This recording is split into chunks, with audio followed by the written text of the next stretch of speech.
They shall no more offer their sacrifices to demons. You mean the Israelites were involved in demonic or satanic devil worship? Yes. It goes on to say, after whom they have played the harlot. This shall be a statute forever for them throughout their generations.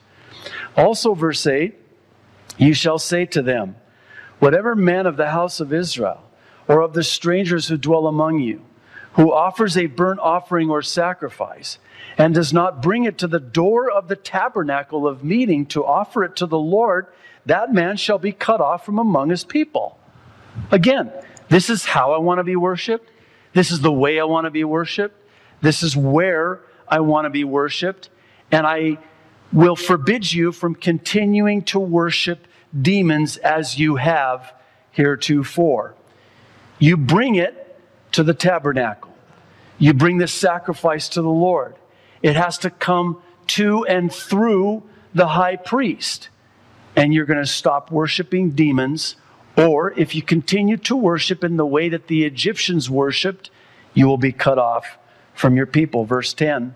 And whatever man of the house of Israel, or of the strangers who dwell among you, who eats any blood, I will set my face against that person who eats blood, and will cut him off from among his people.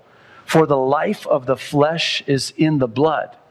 And I have given it to you upon the altar to make atonement for your souls.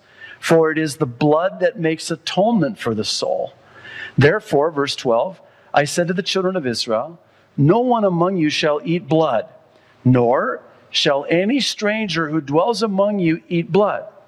Whatever man of the children of Israel, or of the strangers who dwell among you, who hurts and catches any animal or bird that may be eaten, he shall pour out its blood and cover it with dust. Verse 14, for it is the life of all flesh. Its blood sustains its life. Therefore, I said to the children of Israel, you shall not eat the blood of any flesh, for the life of all flesh is its blood. Whoever eats it shall be cut off.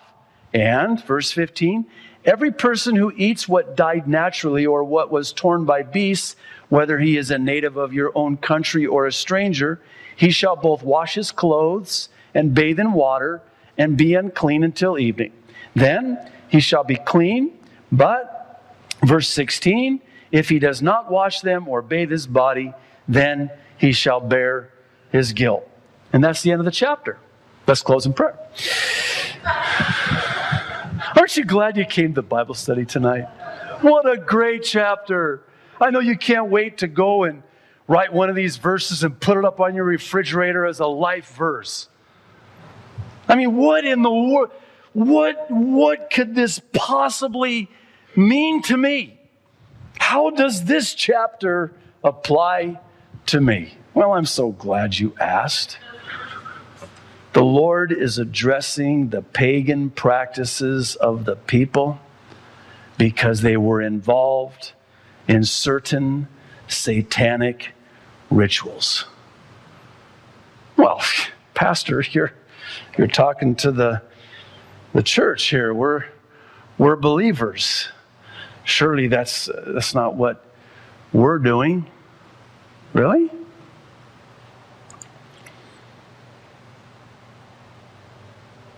You may not be drinking blood, are you? But you might be offering sacrifices of pagans to demons. Possibly. The fact of the matter is that Satan worship is very much alive in our day today. Now, it may not come in the form of a golden calf, but it could come in the form of a platinum album. Let me explain. This is why I wanted to get only this chapter tonight.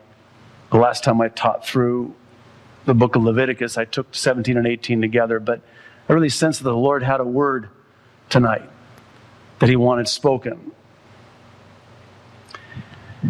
Lucifer was one of 3 archangels. When he was cast out of heaven, that's why 1/3 of the angels angels were cast out with him, because each of these archangels, Lucifer, Gabriel, and Michael, each had a third of the angels under them as archangels. Now, it's believed that you had a messianic angel, you had a militant angel, as he's called, and then you had the musical angel. It's been said that Lucifer was the worship leader of heaven. He was the angel of the harp, or the angel of music. Consider what the prophet Isaiah said when speaking of him in the 14th chapter, verse 11 through 15. Your pomp, speaking of Lucifer, is brought down to Sheol, and the sound of your stringed instruments, your stringed instruments, Lucifer, the maggot is spread under you, and worms cover you. How you are fallen from heaven, O Lucifer, son of the morning. How you are cut down to the ground, you who weaken the nations. For you have said in your heart, I will ascend into heaven. I will exalt my throne above the stars of God. I will also sit on the mount of the congregation on the farthest sides of the north. I will ascend above the heights of the cloud. I will be like the Most High.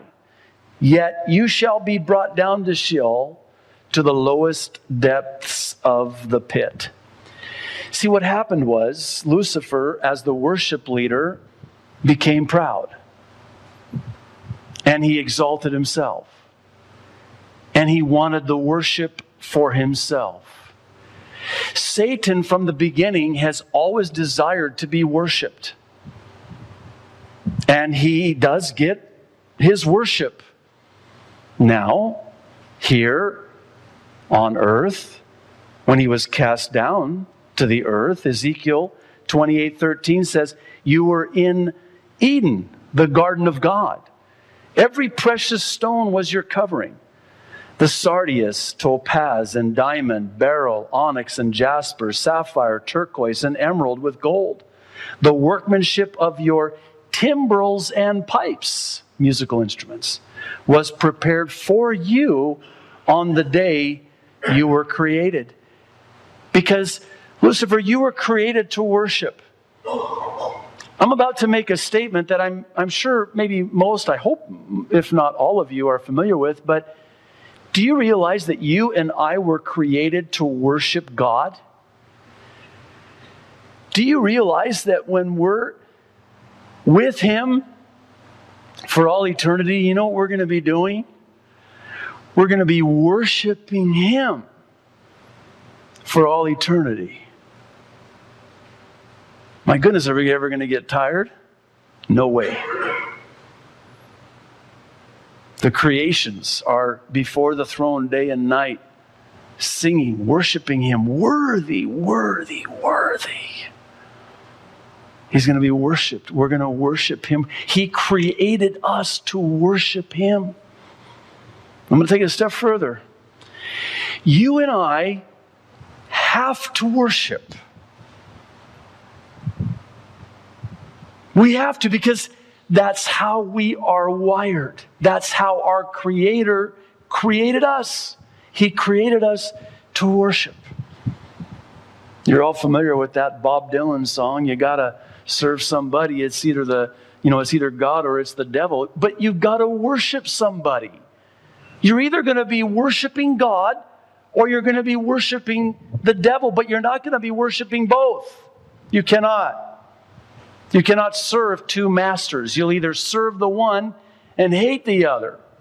But you cannot. Jesus did not say you should not. It's a good idea if you did not. No, He said you cannot. It is an impossibility. It's either one or the other. See, so we were created to worship Him.